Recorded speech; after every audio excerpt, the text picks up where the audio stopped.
Feliz sábado. Deus seja louvado por sua vida, Deus seja louvado por sua presença. Quando você deixa sua igreja, deixa suas atividades e vem para um momento como esse, você está dizendo: Senhor, eu quero aprender mais para te servir melhor. Deus seja louvado por isso. Nesse final de semana, eu vou apresentar 3 temas. Muito obrigado, pastor Adenilton, por trazer a palavra de Deus, nos dar a base de tudo que vamos ouvir. Esse final de semana nós vamos falar sobre 3 frutos da fidelidade. Hoje vou apresentar o primeiro, amanhã o segundo e domingo o terceiro. Se você quer conhecer um tema de maneira profunda, qualquer tema bíblico, você necessita começar por Gênesis. Então é por Gênesis que vamos começar. Abra sua Bíblia em Gênesis. Gênesis capítulo 1. Você quer conhecer sobre santuário? Comece por Gênesis. Você quer conhecer sobre volta de Jesus? Comece por Gênesis. Você quer saber sobre fidelidade bíblica, mordomia? Comece por Gênesis. Gênesis capítulo 1, a partir do verso 26. A Bíblia diz o seguinte, Gênesis 1, 26. Também disse Deus: façamos o homem à nossa imagem, conforme a nossa semelhança. Tenha ele domínio sobre os peixes do mar, sobre as aves do céu, sobre os animais domésticos, sobre toda a terra, sobre todos os répteis. Criou, pois, Deus o homem à sua imagem, a imagem de Deus o criou, homem e mulher os criou. E Deus os abençoou e lhes disse: sede fecundos, multiplicai-vos, enchei a terra e sujeitai-a. Dominai sobre todos os peixes do mar, sobre todas as aves do céu, sobre todo animal que rasteja pela terra.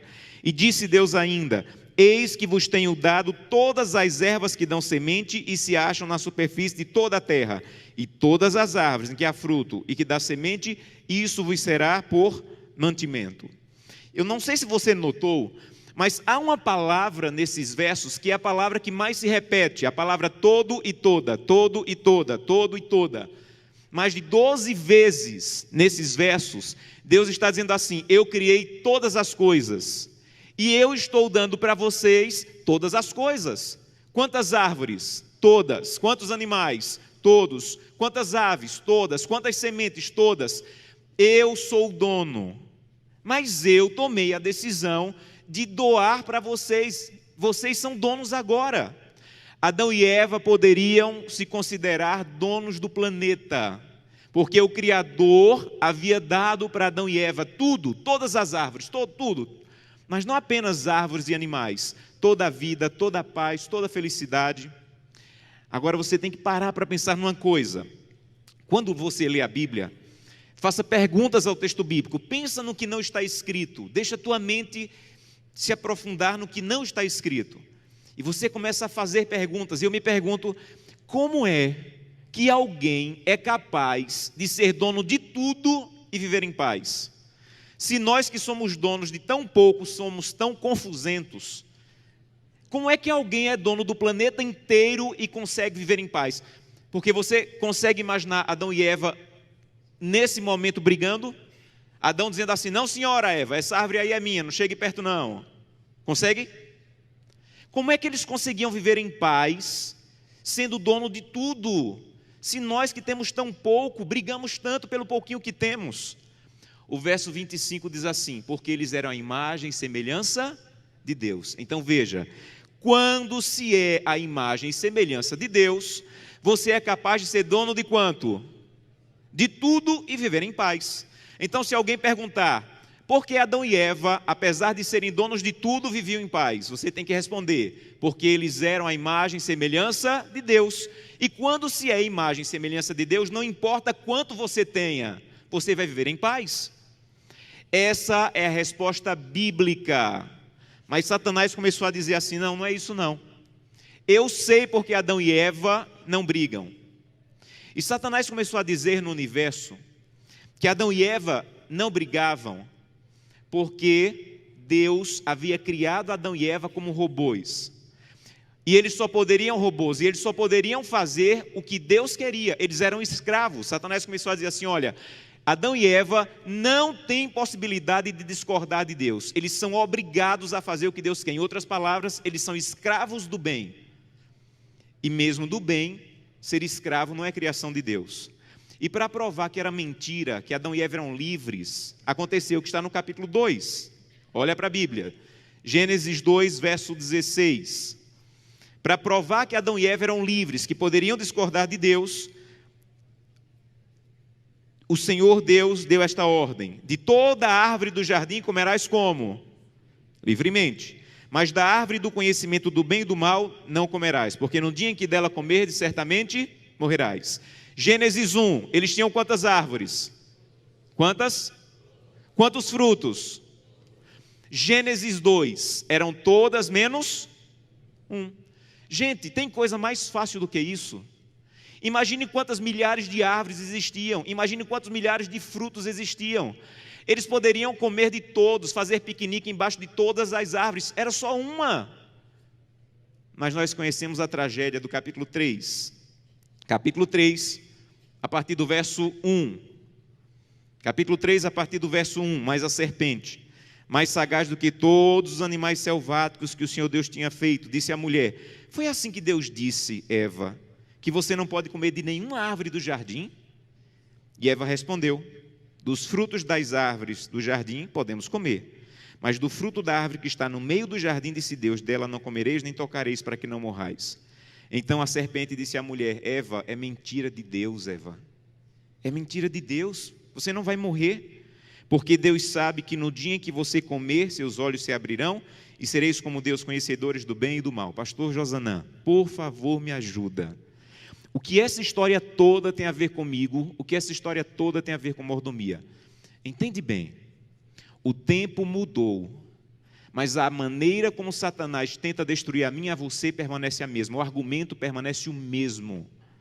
Qual é o argumento aqui? O argumento aqui é o seguinte: Eva, não adianta ter todas as árvores, não adianta ter todas as frutas, se você não tiver essa, você não é feliz.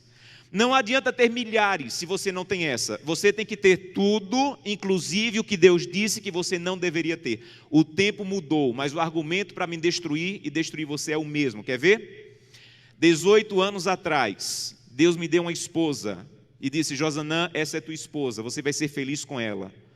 Você vai ser satisfeito com ela, você vai ser completo com ela.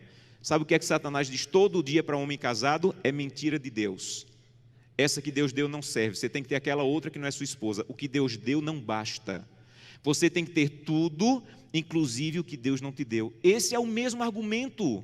A base de argumento é a mesma. O que Deus deu não adianta, é pouco. Deus diz assim: olha, o tempo é meu, eu estou te dando e você deve usar como queira. Trabalha, estuda no domingo, na segunda, na terça, na quarta, na quinta, na sexta. Mas há um dia que eu não quero que você toque. Que dia é esse? Aí sabe o que é que Deus, sabe o que é que o inimigo diz para os filhos de Deus? É mentira de Deus. Se você não for fazer a prova no sábado, você perde a matéria. Se você não aceitar o trabalho no sábado, você vai passar fome. É o mesmo argumento, não adianta ter 6. Você tem que ter quanto? Tem que ter tudo, inclusive o que Deus disse que você não deveria ter. Deus diz assim: olha, quem te dá vida sou eu, quem te dá força sou eu, quem te dá o sustento sou eu.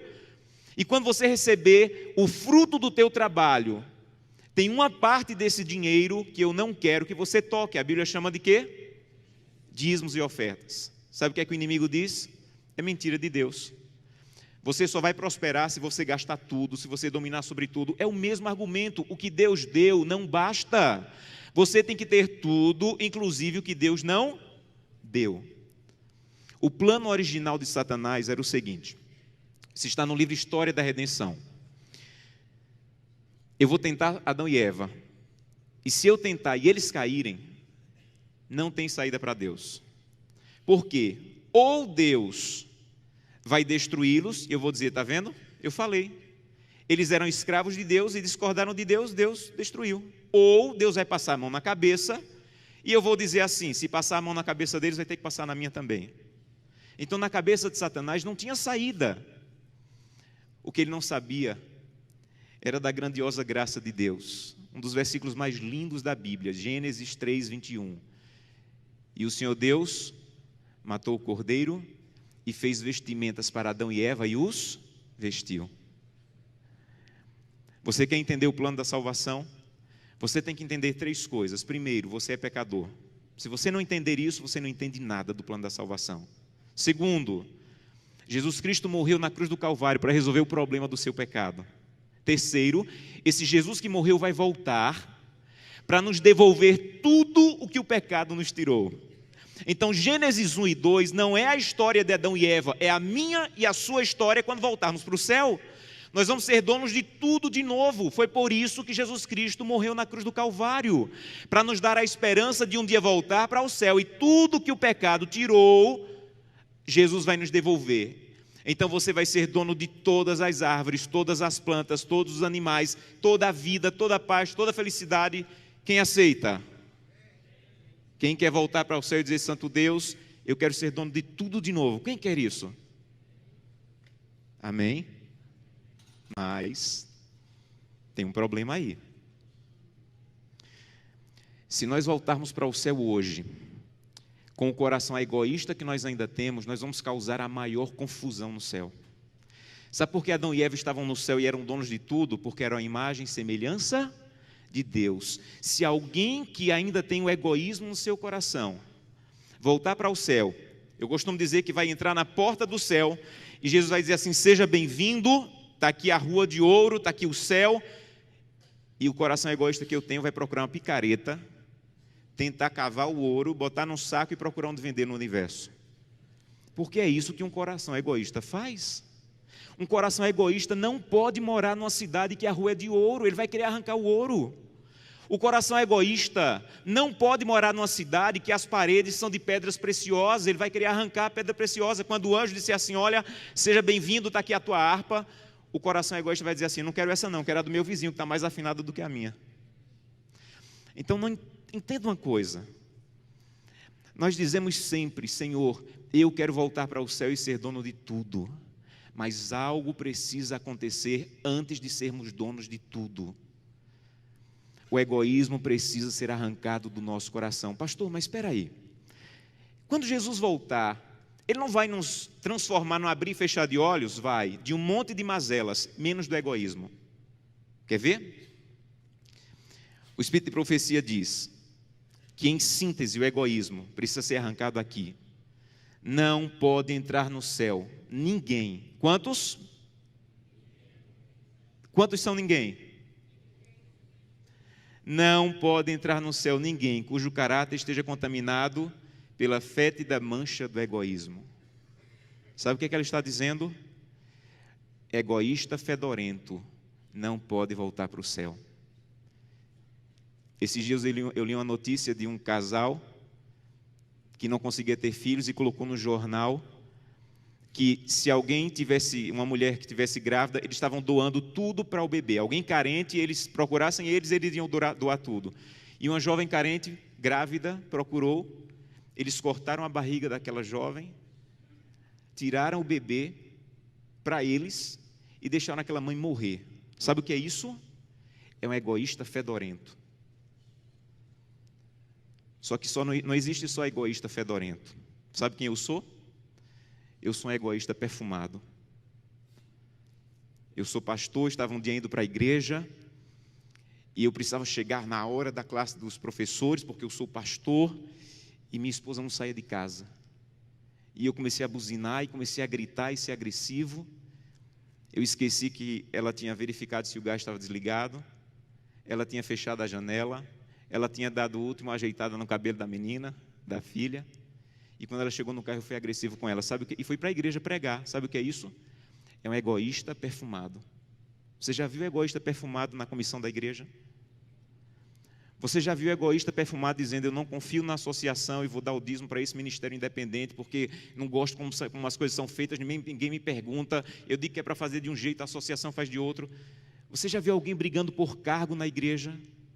Você já viu uma criança que diz: meu pai é um santo na igreja, mas é um demônio em casa? Sabe o que é isso? É um egoísta perfumado. E aqui diz que ninguém contaminado pela fétida mancha do egoísmo pode voltar para o céu. Sabe o que é que ela continua dizendo? A mancha da praga do egoísmo é tão contagiosa como a lepra. Os que entram nas cortes celestes precisam estar purificados de todo vestígio dessa praga. Sabe o que é que ela continua dizendo? Muitos estão enganando a si mesmos por pensar que o caráter será transformado na vinda de Cristo, mas não haverá conversão de coração em seu aparecimento. Temos que nos arrepender de nossos defeitos de caráter onde? Onde? Aqui. E pela graça de Cristo, precisamos vencê-los enquanto dura a graça. Ela diz, o egoísmo constitui a base do pecado. O pior, do pior que o pecado fez conosco, foi nos transformar em egoístas. Querem ver? A base de todos os pecados é o mesmo. Por que é que um homem adultera?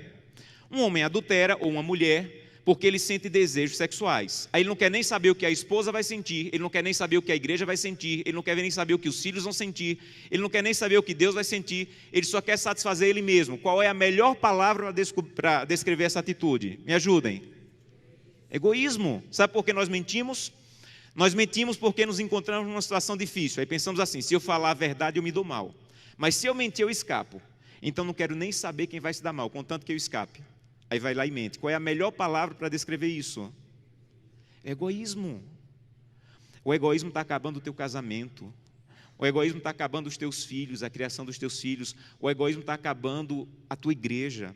Mas o pior que o egoísmo está fazendo é nos tirando a possibilidade de voltar para o céu, para ser dono de tudo, porque um coração egoísta não pode olhar para a porta de pérola do céu, ele vai querer arrancar. Um dia eu falei para um casal que me procurou, estava a ponto de separar, e eles disseram, não pastor, nosso problema não é egoísmo. Eu ouvi toda a história e disse assim, vocês precisam crescer, vocês são egoístas, precisam ir à cruz de Cristo. Vocês estão se separando por egoísmo. E ele disse assim, não pastor, nosso problema não é egoísmo, nosso problema é que nós precisamos de uma nova lua de mel. E juntaram dinheiro, foram para Nova York, passaram 25 dias lindos. Mas voltaram para briga e divórcio. Porque entenda, não adianta mudar de terreno, tem que mudar a semente. Não pastor, meu problema não é egoísmo, meu problema no casamento é essa mulher que eu estou casado com ela. Então vou deixar essa mulher e vou casar com outra. As estatísticas dizem que 50% dos casamentos estão terminando em divórcio, 70% dos segundos casamentos terminam em divórcio e quase 90% dos terceiros casamentos terminam em divórcio. Então não adianta mudar teu casamento de terreno. O que tem que mudar é a semente do coração, porque onde você plante o teu casamento, se tem egoísmo, só vai nascer egoísmo. Pastor, eu entendi. Eu vim hoje pensando que o meu problema era a minha mulher. E o Senhor está me dizendo que o problema sou eu. Eu sou egoísta. Se você não partir desse ponto, você não entende fidelidade bíblica. Se você não entender o que o pecado fez no teu coração, você não vai entender fidelidade bíblica. Pastor, eu entendi então. Eu sou egoísta. E como o egoísmo pode ser derrotado? Aí entra fidelidade bíblica. Deus estabeleceu um método de que a redenção não era só para te salvar, a redenção era também para te transformar. E Deus criou um método para transformar você. Deixa eu te dizer qual é. O método de Deus para arrancar o egoísmo do teu coração e do meu é nos dar coisas para cuidarmos, para que através da maneira como cuidamos dessas coisas, Deus possa arrancar o egoísmo do nosso coração. Deixa eu te explicar como funciona. Deus diz assim, esse corpo que você tem não é seu, me pertence e é o templo do Espírito Santo. Aí você está amanhã em frente a uma mesa cheia de comida, aí você pensa assim, se esse corpo fosse meu, eu ia comer essa comida toda, ia comer até a tampa da panela. Mas o corpo não é meu. Então eu não posso comer o que eu quero, como eu quero, quanto eu quero. Se o corpo fosse meu, eu ia comer tudo, mas o corpo pertence a Deus, então eu não vou comer como eu quero, eu vou comer como agrada a Deus, porque o corpo pertence a Ele. Quando você toma essa decisão, não tem nada a ver com engordar ou emagrecer, com ter ou não ter diabetes, com ter ou não ter câncer. A principal função de Deus dizer assim, coma do jeito que me agrada, é porque Ele quer arrancar o egoísmo do seu coração. Todos os dias eu vou fazer atividade física. Mas eu não vou fazer atividade física porque eu gosto, porque eu tenho vontade. Sabe o que é que eu gosto de verdade? Eu gosto de dormir. Se o corpo fosse meu, eu não fazia atividade física, eu ficava dormindo, porque o que eu gosto mesmo é de dormir. Mas quando eu me levanto para fazer atividade física, eu vou dizendo assim: Senhor, o Senhor é o dono dessa carcaça e te agrada, então eu vou fazer porque te agrada. O que me agrada é dormir, o que te agrada é cuidar da carcaça, então eu vou cuidar da carcaça. A Bíblia diz que Deus deu para você o tempo. Aí você chega amanhã à noite na sua casa, depois de um dia inteiro no simpósio, aí diz assim: se o tempo fosse meu, eu ia passar a noite no Netflix. Mas o tempo não é meu, então eu não vou usar o tempo como eu quero, eu vou usar o tempo como Deus quer. Então eu vou dormir cedo para amanhã acordar de madrugada para falar com Deus, porque eu sei que é assim que Ele quer que eu use o meu tempo. Quando você toma essa decisão, sabe o que está acontecendo? O egoísmo está sendo arrancado do teu coração. Quando você recebe o seu salário, aí você diz assim: se esse dinheiro fosse meu, se me pertencesse, eu ia estourar esse dinheiro todo, ia pagar a dívida antiga e ia fazer a dívida nova, mas não me pertence. Então eu não vou fazer o que eu quero, vou fazer o que Deus quer. Eu vou devolver o dízimo e a oferta. Quando você toma essa atitude, você não está sustentando a igreja. Eu trabalho nessa igreja há 18 anos e já descobri, sem mim essa igreja seria melhor. Eu vi de um autor dizendo assim: quando eu encontrar uma igreja perfeita, que todos sejam perfeitos, eu não entro nessa igreja para não estragar. Se um dia eu encontrar uma igreja perfeitinha, que todos sejam perfeitos, eu não entro nessa igreja para não estragar. Sabe o que eu descobri? Com o meu dinheiro, ou sem o meu dinheiro, essa igreja vai triunfar porque é de Deus. Então, se você diz assim: eu não confio na igreja, eu vou dar tudo para um ministério independente, eu vou dar tudo para aquele ali que mostra foto, eu vou dar tudo para aquele ali, avance. Se você quer, avance, a igreja vai vencer. Mas quando você toma a decisão de entregar o dízimo e a oferta, sabe o que você está dizendo? Santo Deus, não é meu. Se fosse meu, eu ia estourar todo, mas pertence ao Senhor, então eu vou fazer o que o Senhor quer e não o que eu quero. Às vezes nós pensamos que dízimo é para manter igreja. Não, isso é o que se faz com dízimos. Mas sabe para que é o dízimo? Dízimo é isso, para isso aqui, ó. O sistema de dízimos, disse Ellen White, que era para desenvolver o caráter e manifestar o verdadeiro estado do seu coração. Então, se você pensa que dízimo é para manter uma instituição, você se enganou. Isso é o uso do dízimo. Sabe para que é o motivo do dízimo? O motivo do dízimo é para transformar o teu caráter. Porque onde está o teu tesouro, como o pastor Adenilton disse, vai estar o quê? Vai estar o teu coração. E sabe o que é que nós estamos vivendo aqui? Entende bem. Nós estamos vivendo aqui um tempo de preparo. Jesus falou isso. Ellen White confirma isso. Quando ela diz assim: nunca se esqueça, o Senhor nos pôs em prova neste mundo para determinar nossa aptidão para onde? Então Jesus falou assim: seja fiel no pouco, sobre o muito. Sabe o que é que Jesus está dizendo? Josanã, cuida bem do teu corpo, que no máximo vai durar 100 anos.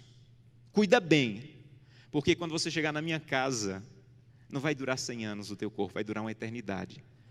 Mas se num corpo de 100 anos, você é incapaz de cuidar, se você é incapaz de se alimentar como agrada a Deus, num corpo que vai durar 80, 100 anos, como é que você quer receber, criatura, um corpo eterno? O Senhor está colocando você em prova neste mundo, para determinar a tua aptidão para receber tudo. Seja fiel no pouco. Se você é incapaz de num dia, Deus te dá 24 horas, e num dia de 24 horas você não lê a Bíblia, você não ora, você não tem tempo de fazer o culto com a tua família, como é que você quer voltar para o céu? E o tempo no céu não vai ser mais 24 horas, vai ser de eternidade em eternidade. Se você é incapaz num dia de 24 horas de ler a Bíblia e fazer o culto com a tua família, como é que você quer a eternidade? Seja fiel num pouco, sobre o muito te colocarei. Se você ganha alguns míseros reais, e você não é capaz de honrar a Deus com alguns míseros reais, como é que você quer morar numa cidade que a rua é de ouro e que a parede é de pedras preciosas? Seja fiel no pouco, porque sobre o muito te colocarei. Sabem, esse texto descreve quem vai ser salvo. Quem vai ser salvo segundo Apocalipse 12:11? Sabe quem vai ser salvo segundo Apocalipse 12:11? Os que venceram por causa do sangue do Cordeiro, foram justificados, e por causa da palavra do testemunho que deram, porque mesmo diante da morte, não amaram a própria vida. Quem vai ser salvo segundo Apocalipse 12:11? Quem lavou a roupa suja do pecado no sangue do Cordeiro. E a segunda característica, quem parou de amar a própria vida. Sabe qual é a nossa tragédia? Nós amamos muito a nossa própria vida. Nós amamos comer o que nos agrada, acordar na hora que nos agrada, fazer o culto com a família quando nos agrada, devolver o dízimo quando nos agrada. Quem vai ser salvo é quem parou de amar a própria vida e começou a amar a vida que Deus tem para ele. E sabe como é a vida que Deus tem para você? Menos Netflix, mais acordado, mais madrugadas acordado, uma entrega completa dos teus recursos à causa de Deus. Eu tive o privilégio de um dia escutar um missionário chamado Wes Stanford. Ele passou uma parte da sua vida ajudando a igreja na Etiópia, que por 17 anos esteve sobre o regime comunista. As igrejas foram lacradas, pastores foram presos, muitos foram mortos. E esse missionário saía da América do Norte e ia para a Etiópia tentar ajudar os irmãos que se reuniam escondidos nas catatumbas, nas florestas. E um dia ele foi na cidade de Sodo, uma cidade no sul da Etiópia, e conheceu um pastor chamado Tadessa Assai, um homem de Deus que tinha uma especialidade. A especialidade do pastor Tadessa era pregar nos funerais. Onde tinha um funeral, o pastor ia. Então, quando a polícia sabia onde tinha funeral, ia lá porque o pastor estava pregando, pegava o pastor, prendia o pastor, espancava o pastor, soltava o pastor e ele voltava a pregar. E um dia a polícia ficou com tanta raiva que disse assim: nós não vamos mais soltar o pastor Tadessa, ele vai ficar preso agora. E ele pensou: já que eu vou ficar preso, vou pregar na prisão. E levou 22 a Jesus Cristo dentro da prisão. E a polícia disse: não vamos mais soltar o pastor Tadessa, nem vamos mais deixar ele preso, nós vamos matar o pastor Tadessa eletrocutado, para servir de testemunho para que ninguém mais queira seguir Jesus. E anunciaram na cidade: amanhã, às 9 horas da manhã, o pastor Tadessa vai morrer eletrocutado. Mas eles não tinham cadeira elétrica. E eles chamaram as pessoas para o centro da cidade, para a praça da cidade, pegaram os fios desencapados, amarraram o pastor Tadessa, uma multidão veio assistir, deram 1 minuto para o pastor Tadessa orar, começaram um discurso contra o cristianismo, puxaram a chave para a corrente elétrica passar e matar o pastor. Houve uma explosão, fumaça e faísca para todo lado. A corrente elétrica não chegou e o pastor não morreu. Desamarraram o pastor e disseram: vão para casa, um eletricista vai consertar a gambiarra e amanhã nessa mesma hora o pastor Tadessa morre. E o pastor Tadessa pensou: já que eu vou morrer amanhã, vou passar a noite em oração. E voltou para a cadeia e passou a noite em oração. No outro dia, a mesma coisa. A multidão veio, amarraram o pastor Tadessa, alguém havia passado o dia tentando consertar, puxaram a corrente, a chave, explosão de novo, fumaça e faísca, a corrente elétrica não chegou, e a multidão começou a apertar tanto, fazer tanto barulho, que a polícia ficou temerosa, desamarrou o pastor e disse assim: vai embora daqui. E esse missionário estava lá, e disse que acompanhou o pastor Tadessa, e disse assim: pastor Tadessa, o que é que o senhor vai fazer? Um homem que passou 2 vezes pela morte, o que é que o senhor vai fazer? E ele disse assim: tem um funeral, e eu soube que tem um funeral, eu vou lá pregar. E ele disse assim: pastor Tadessa, eu represento milhares de cristãos na América, e nós estamos orando muito por vocês. E disse que o pastor Tadessa se virou, ficou com o rosto sério e disse assim: vocês na América estão orando por nós, aqui na Etiópia? Então volte para a América e diga que nós é que estamos orando por vocês. E ele falou: mas por que vocês estão orando por nós se vocês é que estão sendo perseguidos, pastor? E ele falou: irmão, ninguém na Etiópia acorda sem pensar, nenhum cristão na Etiópia acorda sem pensar: hoje pode ser meu último dia de vida. Pode ser que hoje seja descoberto e seja preso e morto. Então, como nós não sabemos se esse é o último dia de vida, todo cristão na Etiópia passa o dia em oração. Não importa o que nós façamos durante o dia, passamos o dia em oração. Mas eu soube que as coisas vão muito bem na América e que tem cristão na América que consegue passar o dia inteiro sem orar. É verdade que tem cristão na América que consegue passar o dia inteiro sem orar? E ele disse assim: é verdade. Ele falou: você sabe que é proibido se reunir, mas nós precisamos tanto do corpo de Cristo que, mesmo sendo proibido, nós nos encontramos escondidos à noite, no escuro, na floresta, nos cemitérios, porque nós precisamos do corpo de Cristo. Mas eu soube que vocês têm igreja na América, em todas as esquinas, e vocês podem entrar na igreja a hora que quiserem, que a polícia não vai entrar para espancar vocês. Mas eu soube que na América, no dia de culto, tem cristãos que ao invés de ir para a igreja, ficam em casa assistindo. É verdade que no dia de culto vocês podem ir a hora que quiserem e vocês não vão, vocês ficam assistindo. É verdade que isso acontece na América, irmão? Ele disse assim, é verdade.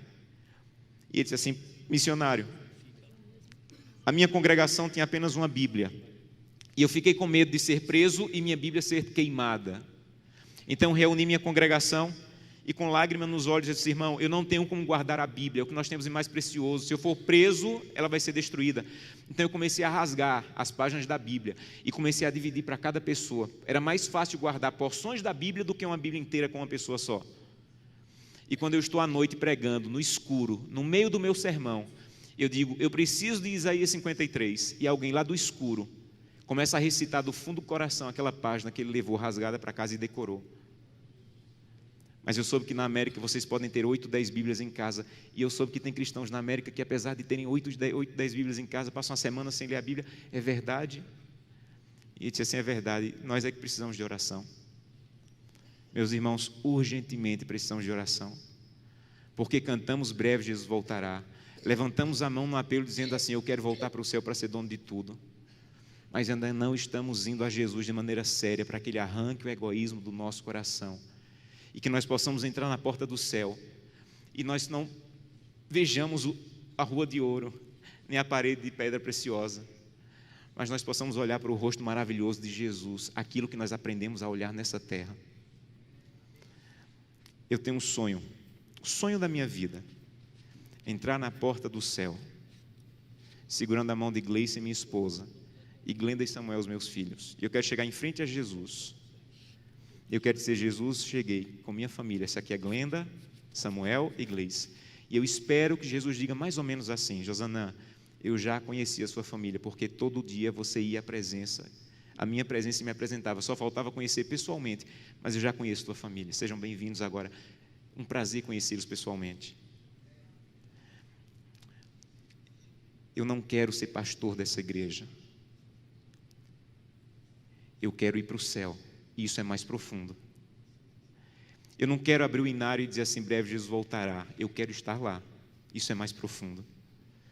Por isso eu preciso fazer com que o que eu como, o que eu vejo, o que eu acesso, o que eu ouço, a maneira como eu uso o meu dinheiro esteja de acordo com a vontade de Deus. Porque os que serão salvos não amam a própria vida. Que Deus te abençoe de maneira profunda. Para que o primeiro fruto da fidelidade, a transformação do teu caráter, esteja de maneira real acontecendo em tua vida. Feche seus olhos. Querido Pai, que o que eu não consegui falar com minhas palavras, que o teu Santo Espírito complete. Mas hoje nós descobrimos, somos egoístas. Talvez não egoístas fedorentos, talvez egoístas perfumados. Mas a nossa esposa sabe quão egoísta nós somos. Os nossos filhos sabem, os nossos empregados sabem, a tesouraria da igreja sabe, o nosso corpo sabe quão egoístas nós somos. E nós estamos hoje dizendo, Santo Deus, nós estamos te dando autorização, transforma-nos, em nome de Jesus. Preste muita atenção no que você vai ouvir nesse momento.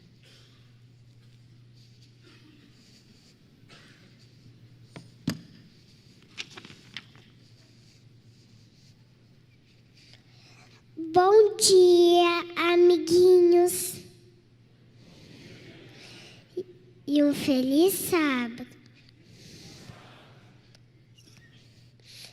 No caminho para o céu, eu devolvo a Deus o que lhe pertence. E você?